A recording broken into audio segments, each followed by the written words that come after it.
Et un adulte ne joue pas avec les relations. Ce sont les enfants qui blaguent avec les relations.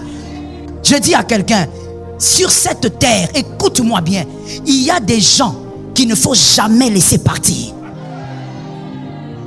Jamais. Même s'il faut que tu dormes devant sa maison, dors. Parce qu'il y a des hommes de la destinée. Même si tu sors d'une bonne famille, tu as besoin des relations en or. Tu as besoin de rencontrer des gens qui vont changer ta destinée.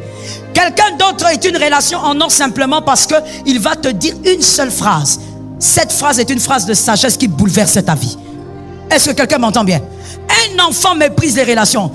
Un autre, je n'ai pas écrit, il faut noter. Un autre, je ne sais même pas comment dire ça. Un autre élément qui révèle que cette personne est grande, apparemment, mais dans sa tête, c'est un enfant. C'est que dans les relations en or, lui, il cherche toujours l'argent. Toutes les relations ne sont pas là pour vous donner de l'argent. Et toutes les relations ne bénissent pas par l'argent. Si j'étais dans une église d'anglophones, ils allaient directement clôturer les cultes, papa. Parce qu'ils allaient bien comprendre ce que j'ai dit. Mais les francophones, on a un petit problème. Je disais, toute relation n'est pas censée te bénir par l'argent. Il y a une relation, tu l'as aujourd'hui. Te mettre seulement à côté de la personne. Tu vois là, comment est-ce que la personne organise sa vie. La sagesse de Potiphar entre dans ta tête. Ça tombe sur toi au nom de Jésus. La sagesse de Potiphar entre dans la tête. Tu deviens le grand Joseph devant Pharaon. Ah, moi je vais dire quelque chose à Joseph au ciel. Il faut que je lui dise. Je vais lui dire, Joseph, tu n'as pas été juste. Hein? Tu n'as pas été juste. Quand tu as parlé avec Pharaon, après ça, il fallait aller dire merci à Potiphar. Parce que Potiphar t'a appris ce que Jacob n'avait pas pu t'apprendre. Potiphar t'a appris le management. Ah oui. Quand Joseph a dit trouver quelqu'un, il voulait dire trouver quelqu'un qui va faire ça. Qui lui a appris ça? Potiphar. C'est pas Jacob. Mais en restant seulement avec, il regarde seulement. Je prends un autre exemple. Il y a tellement de témoins. Sinon je vais terminer tout le temps. Je prends un autre témoin. Il y a David. David est devenu un bon roi comment? En regardant Saül. Il regarde comment Saül marche. Il regarde comment Saül vit. Il comprend que, comme la manière dont j'ai réfléchi, là, je suis un broussard. Donc c'est comme ça qu'on réfléchit. Tu dois faire une rencontre. Et quand tu fais des rencontres, je dis le discernement. Tu dois savoir, lui, il va me donner quoi? Est-ce que lui, c'est l'intelligence? Est-ce que lui, c'est la sagesse? L'autre, c'est peut-être aussi l'argent. Mais ça dépend. Tu dois avoir le discernement pour bien gérer les relations dans la saison. Est-ce que quelqu'un m'entend bien? Dieu va t'envoyer une femme merveilleuse comme Marie. Une femme extraordinaire. Elle a l'air très jeune, mais une foi extraordinaire. Mais toi, tellement que tu es façon, manque de discernement. C'est tous les garçons de ces derniers temps, de cette période ou époque. Tu es tellement façon que toi tu regardes, tu dis, ah maman, moi, je sens rien, il n'y a pas de feu. Maman, le coup de foudre. J'ai déjà dit ça ici, non? Tu cherches le coup de foudre, tu seras foudroyé. Attends, marie-toi. On t'envoie une fille bien là comme Marie, elle est douce là, elle aime Dieu, elle comprend les choses de Dieu, elle a une bonne éducation. Non, toi tu regardes, tu dis maman, elle est trop courte, moi je veux une femme grande, 1m85. Merci, il faut aller prendre. Quand tu vas amener 1m85 là, avec tout ce que toi tu aimes, dans la maison, elle va te faire monter dans les hauteurs. L'énervement que tu auras matin, midi, soir, tu ne vas pas commencer à gérer. Le discernement. Il y a des hommes bien aussi, des femmes bien, qui ont raté des bons hommes à cause de ça. Dieu t'envoie un homme et Dieu sait que toi tu es une femme aigle. Ça tombe sur toi. Il y a toujours des gens qui donnent des amens. Et puis ce qui m'étonne, les gens qui donnent des amens en retard, ce sont les célibataires. Je ne comprends pas ça. Il faut prier pour ces gens, hein, pasteur. C'est pas possible. C'est vous les célibataires là qui donnez des amens en retard. Je disais, Dieu t'envoie quelqu'un, un homme, mademoiselle. Toi, tu es une femme aigle. Dieu sait que tu es une femme aigle. Et Dieu sait que tu es capable de prendre cet homme-là qui a des pantalons façon et de l'amener dans les hauteurs. Toi, tu regardes, tu dis, non, moi, je ne peux pas épouser un pauvre. Tu ne veux pas épouser un pauvre. Il faut aller. Tu vas aller épouser quelqu'un qui te tabasse matin, midi, soir. Tu es devenu un punching ball. Il te tape, il t'insulte, il méprise ta famille. Quand il commence à t'insulter, il a la généalogie en tête. Il commence par ton père, ton grand-père. Il touche même à tes cousines. C'est là que toi tu voulais. C'est ça que tu recherchais. Au lieu de rester avec ton petit monsieur là, tout doucement vous trouvez. Mais quand tu le regardes sourire, il te regarde et dit je t'aime. On s'aime, on cherche la vie, on bâtit la vie ensemble. Toi tu veux pas. Toi tu veux pas. Toi tu veux aller localiser celui qui a déjà bâti. Oui, et il te bâtira. Il te bâtira. Donc tu vois ton corps là, il va bâtir ça. Des coups et blessures. Discernement. Discernement. Ne rate pas les bonnes personnes parce que tu es comme ça. Trop d'orgueil. Frère, bon moine. Oh my God, j'ai envie de mettre un panneau ici. Non, l'année prochaine, on va mettre un écran ici. J'ai dit l'année prochaine, c'est trop loin. C'est trop loin. Cette année, à la fin de l'année, on va mettre l'écran ici. Comme ça, quand je parle, on balance l'image. Tu sais pourquoi tu n'as pas dit amen? Parce que tu ne me connais pas. Si tu me connaissais, si tu connaissais ma foi, tu allais donner un amen. On va mettre ça ici. Cette année. Comme ça, quand je parle, on balance l'image. Il fallait qu'on balance l'image d'un homme orgueilleux. Mon frère, l'orgueil. Dis à ton voisin, Bomoana. Pour ceux qui ne connaissent pas le lingala, l'enfantillage. C'est de l'enfantillage. Tu crois que tu es quelqu'un. Maman, quand on est adulte, quand on a grandi dans la vie, quand le cerveau a été bouleversé par les événements de la vie. Non, écoute-moi bien. Quand on a eu des chocs, on a eu des coups de la vie t'a donné des coups. Tu as grandi. Tu vas comprendre qu'il y a des gens qu'il ne faut jamais lâcher. Même en rampant, il faut les suivre. Même en rampant.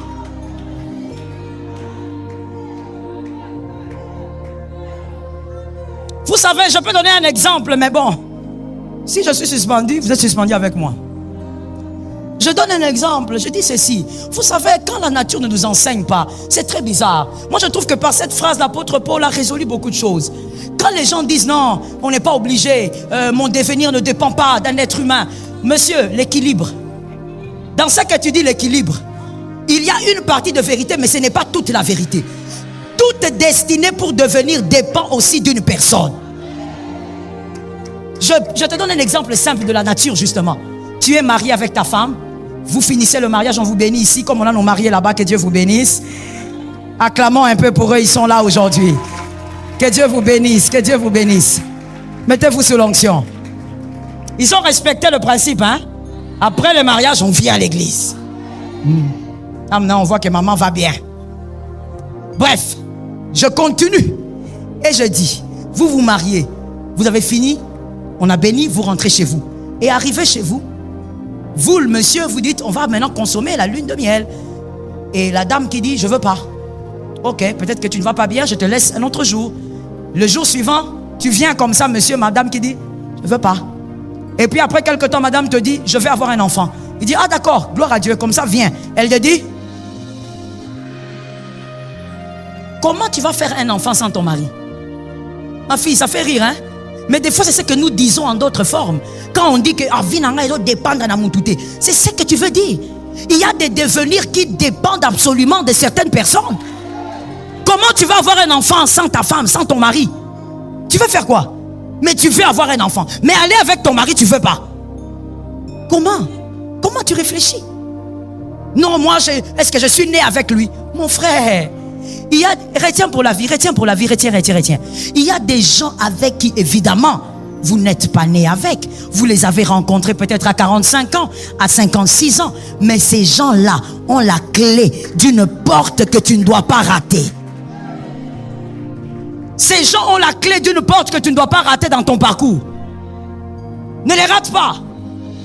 Est-ce que quelqu'un m'entend bien? Je donne un autre exemple.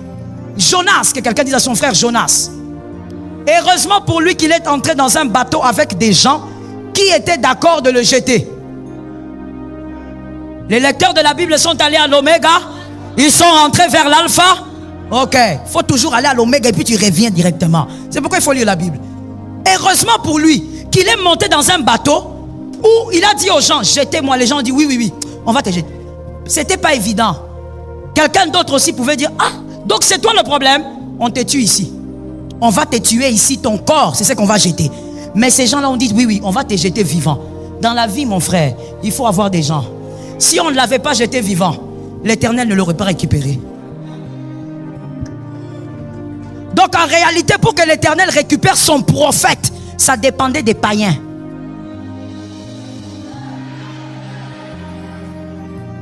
Si tu n'es pas un aigle là-bas, tu ne vas pas arriver. Tu vas seulement rester. Pour récupérer son prophète, pour annoncer l'évangile à Ninive, ça dépendait des païens. Il fallait que les païens disent oui, on ne va pas te tuer ici, on va te jeter. Mon frère, un adulte comprend que les relations, c'est très complexe. Seul Dieu maîtrise l'affaire des relations. Toi, tu vas arriver quelque part, on te dit, bon, mon frère, avant que tu ne puisses passer par ici, il faut d'abord que tu fasses l'interview avec, c'est monsieur tel qui va faire l'interview. Tu regardes, tu dis, au nom de Jésus, il a les colliers des occultistes. Jamais. Mon frère, s'il a son collier, c'est pour lui.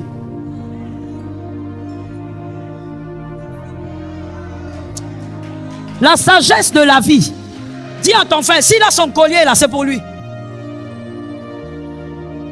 Mon frère, tu vas vraiment devant cet occultiste. Déjà quand tu vois le collier là, s'il y a le moyen de prendre le téléphone et d'appeler, tu prends. S'il n'y a pas le moyen, toi-même tu localises. Tu avances devant. Tu fais ton interview. Tu termines et tu attends l'appel. Si tu dois passer par Potiphar, passe par Potiphar. Potiphar n'était pas juif. Passe par Potiphar. C'est un passage. Mais si tu n'as pas l'intelligence des relations, oh non, là où on m'a envoyé, celui qui devait me faire l'interview était un païen. Moi, je ne peux pas accepter. Mon frère, passe par le païen, tu vas dominer sur le païen. Ça tombe sur toi. Laisse-moi te donner quelques vérités sur les relations. Écris-les s'il te plaît. Et on va se limiter là pour aujourd'hui. Est-ce que vous préférez qu'on continue cet enseignement le dimanche prochain? On va continuer dimanche prochain. Écrivez certaines vérités sur les relations. Premièrement, l'enfance. L'enfance critique. La première rencontre. Je parle de l'enfance, pas de l'enfant. L'enfance, donc c'est une attitude. L'enfance critique la première rencontre et recherche de quoi critiquer. C'est-à-dire celui qui a un esprit d'enfant dans la vie. Il peut être adulte, il peut être marié, il peut avoir des enfants, mais il a l'esprit d'un enfant. Quand il rencontre quelqu'un, il cherche d'abord où sont les défauts, où sont les failles, où sont les failles de cette rencontre, où sont les défauts de cette rencontre. C'est ce que ces enfants ont fait avec Élisée. Il est chauve. Ils ont tout de suite vu le déficit au lieu de voir le bénéfice de la relation. Plutôt, quand je dis l'enfance critique, comme vous avez compris, dès la première rencontre, il cherche quoi critiquer. Non, j'ai rencontré Janine, j'ai rencontré le pasteur Marianne, il y a eu ceci, elle n'est pas ceci, elle ne fait pas comme ça. Un enfant, ou l'attitude d'un enfant, c'est l'attitude de celui qui critique toutes ses relations. La maturité, c'est qu'il n'a pas fait une rencontre avec le divin, mais avec un humain. Ça, c'est la maturité. La maturité, c'est que n'importe quel homme qu'il va rencontrer sur terre, même si on dit c'est un archibishop, c'est le pape, c'est un humain. Il a donc des failles. Donc, un homme mature, dans une relation, il ne cherche pas les déficits. Il cherche plutôt les bénéfices. Celui que j'ai rencontré va me bénir dans quel sens? À quel niveau? Au niveau de la sagesse, de l'intelligence, du métier, il va m'aider où? Il va me bonifier à quel niveau? Retenez pour la vie s'il vous plaît. Et si vous pouvez écrire, c'est bien. La maturité se focalise sur les bénéfices parce que la maturité sait que se focaliser sur les critiques ralentit dans le parcours. Quand tu rencontres quelqu'un, tu te focalises sur ce que la personne n'a pas. Ça va te ralentir. Tu n'as pas besoin d'être ralenti dans le parcours. Localise les bénéfices et fonce. Que Dieu soit avec toi. Localise les bénéfices d'une relation et fais quoi? Fonce. C'est comme ça qu'une personne mature, quand on vient te dire, parce que bien aimé, je peux parler? Je dis, je peux parler? Je dis, bien aimé, ce monde est mauvais. Ce monde est mauvais, il est très mauvais d'ailleurs. Et le cœur de l'homme est mauvais par-dessus tout. Dans ce monde, maman, vous pouvez voir quelqu'un venir vous dire, maman, pourquoi toi tu causes avec tel? Tu ne sais pas que c'est une mauvaise personne. Mais la vérité c'est quoi? C'est que la personne qui vient te voir, elle est jalouse de votre relation. Elle se dit, pourquoi ce n'est pas moi qui est là? Pourquoi c'est lui? Alors elle va venir vers toi, elle te dit, tu ne savais pas que Janine est une mauvaise personne. Mais son problème c'est qu'elle est jalouse de Janine, parce que Janine est proche de toi. Parce qu'elle ne bénéficie pas de votre relation. Elle est donc jalouse. Elle veut briser, que quelqu'un m'entende. La personne veut briser cette relation parce qu'elle ne bénéficie pas de votre relation. Et si tu es un enfant ou tu as des attitudes d'enfant, tu vas dire, ah bon, il est comme ça. Tu n'as pas compris, on t'a manipulé et on t'a eu. Que quelqu'un lève la main droite et dit, Seigneur, délivre-moi de la manipulation. On ne doit pas te manipuler comme un enfant, mon frère. Quelqu'un vient, il veut détruire ce qu'il voit de beau. Il vient, il te manipule par des phrases et toi aussi, oui, je crois que tu as raison, je dois prendre mes distances. Écoute, prends tes distances avec quelqu'un parce que le Saint-Esprit t'a parlé. Je reprends, prends tes distances avec quelqu'un parce que le Saint-Esprit t'a parlé. Ne prends pas tes distances parce que 1000 hommes sont venus te parler. Mon frère, sur la terre des hommes, la motivation des gens, vous ne saurez jamais quelle est la véritable motivation des gens. Je te dis, peut-être que toi tu ne comprends pas ce que je dis, mais que Dieu te donne des années, tu vas comprendre. Sur la terre ici, oh mon frère, la motivation des gens, tu ne pourras jamais savoir. Si César a été trahi par son fils, la motivation de l'homme, tu ne peux jamais savoir. Tu vas croire qu'il te parle pour t'épargner du mal. Or, il te parle parce qu'il ne veut pas te voir avec cette personne. Il est jaloux. Que Dieu te délivre. Écoute bien, mon frère. La sagesse ou la maturité demande aussi à ce que quand tu fais une rencontre, mon Dieu, je ne sais pas comment l'expliquer. Il fallait que j'aie quelque chose pour illustrer ça. Bon, on va quand même le dire comme ça.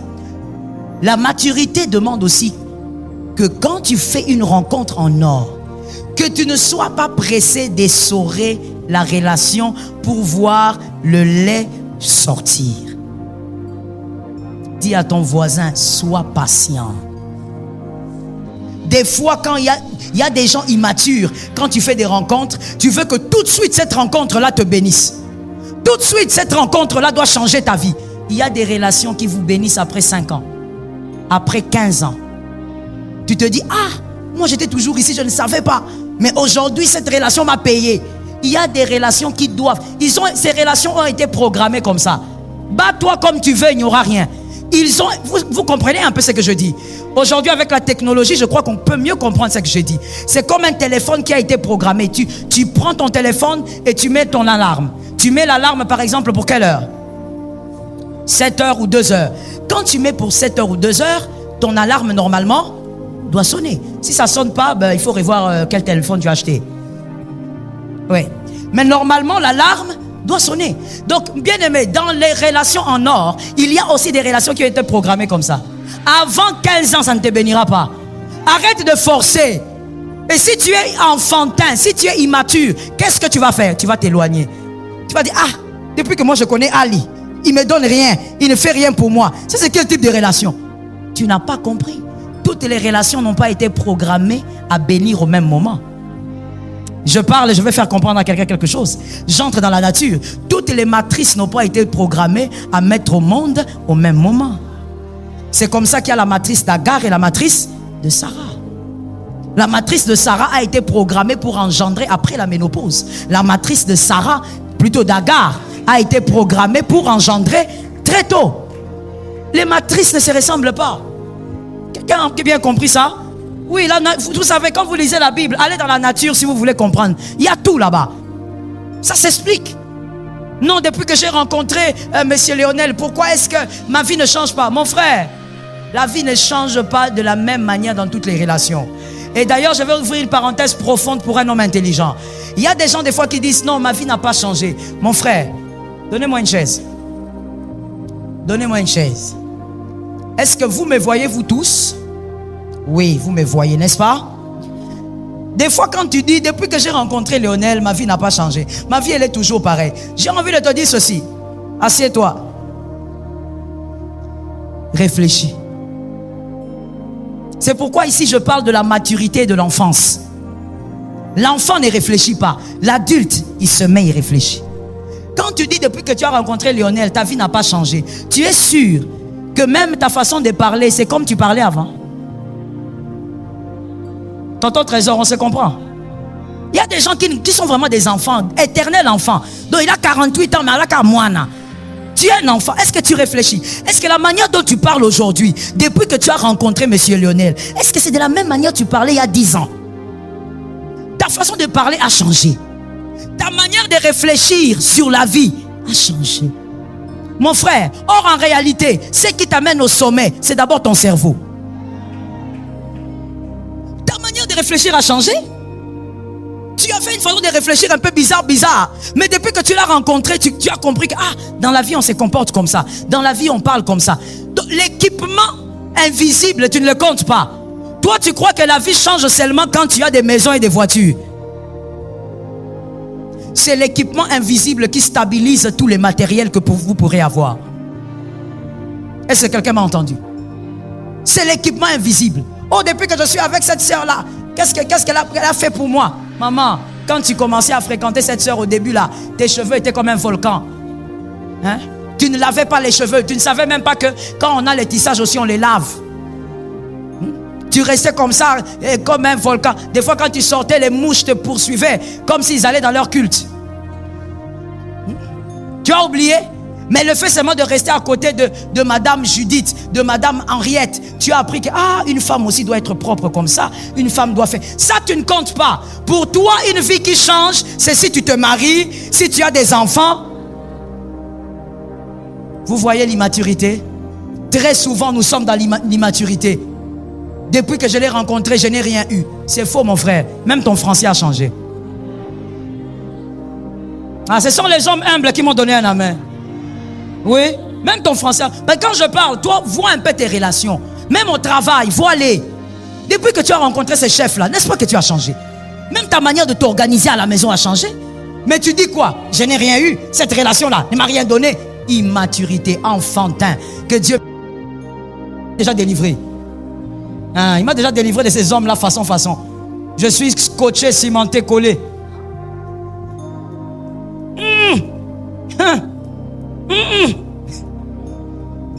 Celui qui n'a pas compris, n'a pas compris. Ma fille, les hommes sérieux et intelligents, équilibrés, les hommes ayant une carrure des adultes sont rares. Donc quand Dieu me positionne là, il faut me laisser là où je suis. Il faut me laisser là. Que je gonfle, que je diminue, je reste là. C'est dur. Tu vas voir un homme là, il est bien tapé, bien bâti là. Je ne sais pas comment. Mais quand il parle, quel gamin. Tu dis Nzamba Lola. Des fois, vous savez, les filles célibataires, j'ai pitié de vous. Gloire à Dieu, je ne suis pas de votre génération. Je m'étais attrapé mon Timothée depuis. Capturation. Capturé. Je l'ai capturé. Posté. Un coup, une flamme. Ne bouge pas. Ce n'est pas possible. Bien aimé, surtout quand je voyage, je regarde, je dis, moi je crois que c'est lié peut-être au fait qu'on soit africain. Mais non. Tu vas voir quelqu'un d'autre, il n'est pas africain. Mais quand tu entends comment un homme de 30 ans réfléchit, tu dis, Seigneur, qu'est-ce qu'on lui... Il a eu les retards à quel niveau? Comment un homme peut réfléchir comme ça? Or, il a l'âge d'avoir des enfants. Dans ton village, rentrons en Afrique. Dans ton village, tu vois l'âge que tu as, monsieur. Tu aurais déjà 15. une ribambelle.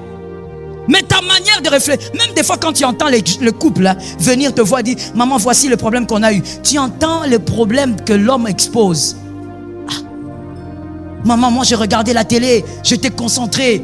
Et là, au moment seulement où le président parlait, elle est venue m'agacer.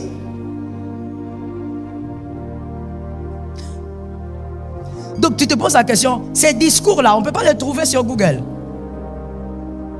Hein? Ah, je ne comprends pas, je vous dis, certains hommes. Est-ce que tu ne peux pas, même en différé, tu l'auras. Donc toi, tu as des problèmes avec ta femme jusqu'au point de me réveiller la nuit parce que quand tu regardais le discours, ta femme est venue. Oh. Maman, les maris, je te dis, hein, que les femmes mariées me donnent la main. Je dis aux femmes mariées, faut pas, écoute bien, écoute. Fais comme si les hommes ne sont pas là. Écoute, maman, des fois on fait des caprices, hein? Tu sais comment on fait, non? Des fois on fait un peu des caprices, on boude et tout ça, hein? On fait des menaces. Ce ne sont pas des menaces, mais menaces. Mais à un moment donné, quand tu vois que ça commence à exagérer, tu récupères ton gars. Parce que les hommes bien adultes, matures, sont rares. La plupart que tu vois ici, comme je le disais le jeudi à Famille Glorieuse ici, c'est les gens d'hommes, tu le plaques, ils te demandent le transport. Ah, tu n'étais pas là jeudi, il faut être là le jeudi. La fille elle-même, elle brise la relation. Elle plaque le gars et le gars il reste là. Bon, donne-moi le transport, je vais partir. C'est le genre de gars là que tu vas aller t'attraper quelque part. Donc si tu es collé cimenté là, il faut être collé cimenté là. Est-ce que quelqu'un m'entend? C'est comme ça que quand mon Timothée sort, si je vois qu'il traîne, j'appelle. Tu es où? Il faut revenir ici. Ah oui, il faut revenir. Non, je suis en train de chantier. Chantier, il faut laisser les chantiers, il faut rentrer ici. Que moi-même, les radars sont en train de... J'étais assez titillé. Je termine en disant, écoute, la maturité demande à ce que les relations en or soient préservées. Toute relation, quand Dieu lui-même n'a pas effrité la relation, ne l'effrite pas. Elle peut prendre des années, mais elle finira par te bénir. Car chaque relation a son chrono. Qui a dit Amen? Vous êtes sur Jésus sur ta vie?